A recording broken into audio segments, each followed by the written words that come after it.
Hey everybody, I am in Walmart and I thought I would show y'all what happens after a hurricane and a power outage.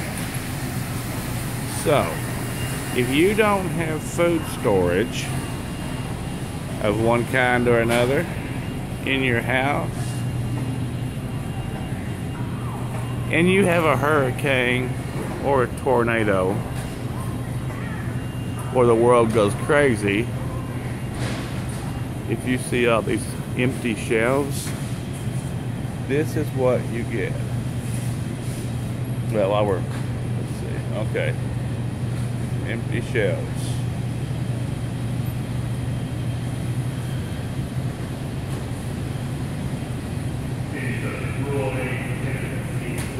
And it gets much worse. So everything you see over by the bakery is gone.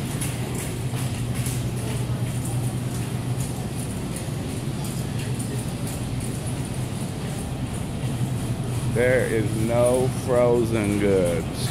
Everything has been pitched. Everything under the tarps is gone. They're not even having a fire sale.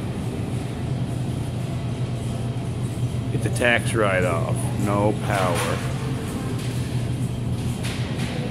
So when you think that you don't have to have a bunch of food storage, these people ain't gonna have no food for a few days. At least no meat or anything. And this is store-wide. All frozen goods. Have a couple of freezers. Have a generator back up so your food don't go bad. A generator goes a long way in a storm. Save yourself. Thanks.